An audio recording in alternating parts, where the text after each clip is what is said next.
Happy New Year and welcome to Kenzie Covered in Paint.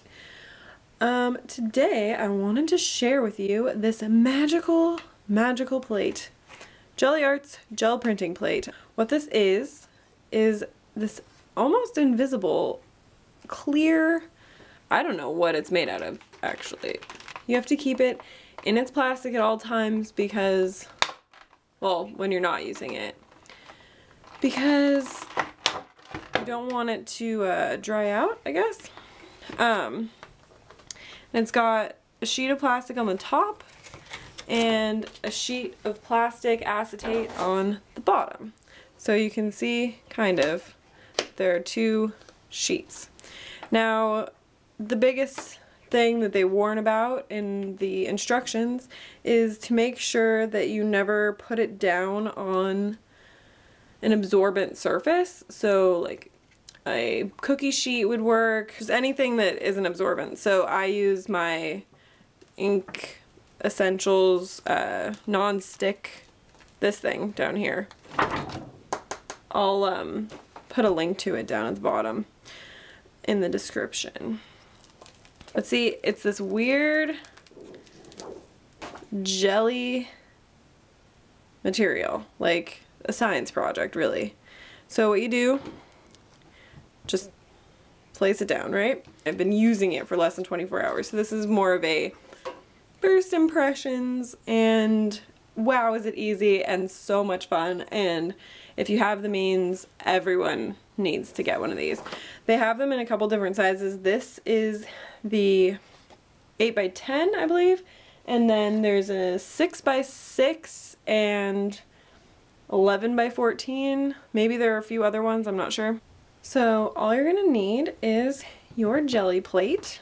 It's weird, I swear. It's the most fun material. I can't get over playing with it. You want to make sure whatever surface you're putting it in and however you store it is very flat, because it warns against changing shape or getting disformed. If it were on a stack of something, you know, bending weird, it'll permanently mess with it. So that's why I basically just keep your original packaging, keep the original pieces of acetate, and you should be good. Yes, so what we're gonna need is ink, or, you know, printmaking brayers. You can find these at most craft supply stores. I know I got mine at Michael's, I want to say, or maybe I even got these at Blick when I was living in San Francisco. But yeah, they have them pretty much anywhere that art supply stores. You can always find them online for sure. Then any kind of acrylic paint, like basically anything that dries the slowest is the best to work with because you have more time to play. But what I've been doing is just making patterns so far, so I don't really mind if it dries pretty quick. And you're gonna want some scrap computer paper, which you get some pretty fun designs on those as well, and you can always collage with them. And what you want your actual prints to go on. And since I'm still practicing, I'm using just some pretty inexpensive mixed media paper.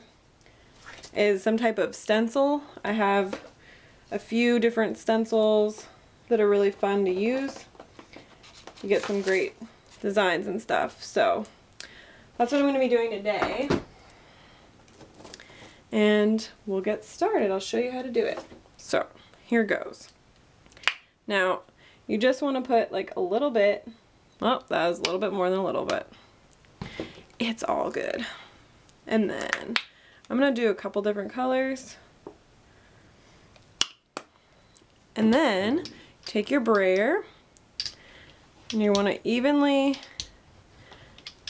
just go to town and get it applied all over.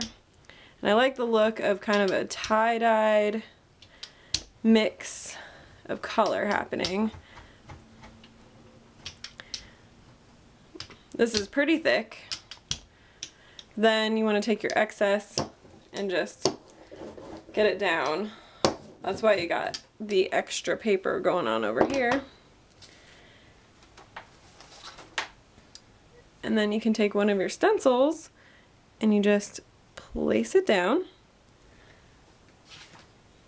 And then a piece of your paper place it down, and then take a clean brayer or dirty, depending on if you care about the back of yours. I mean, for me right now, I'm just kind of experimenting with everything, so I'm not too precious with any of this.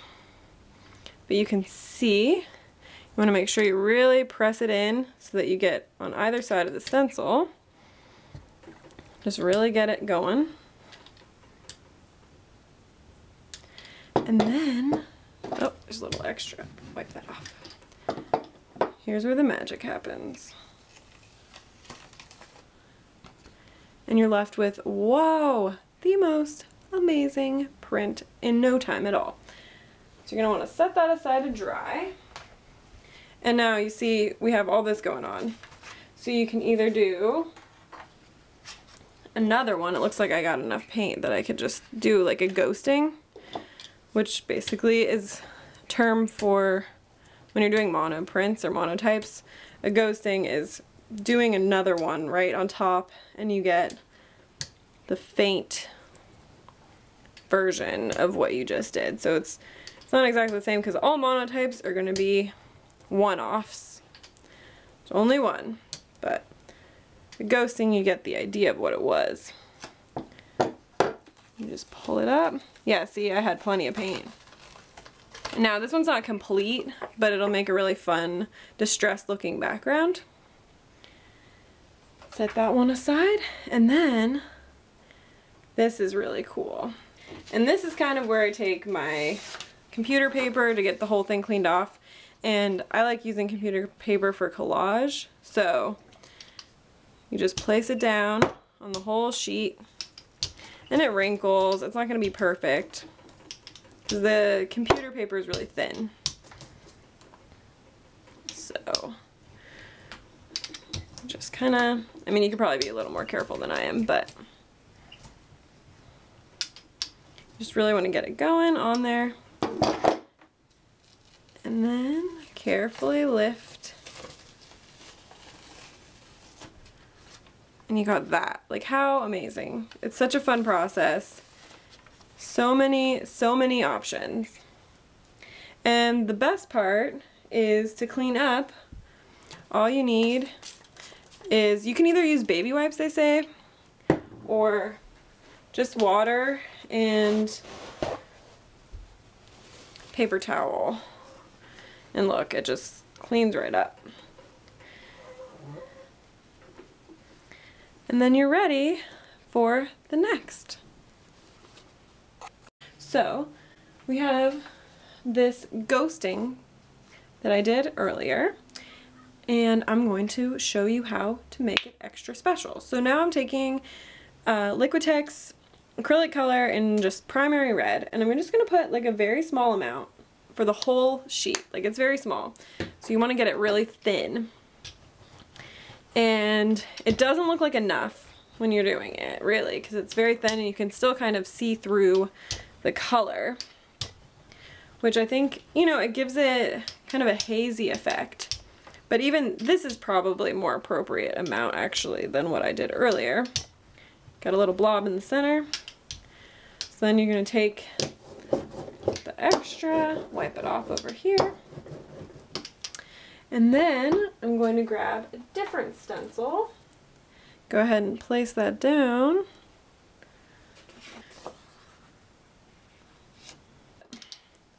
I don't mind if I get a little on the back.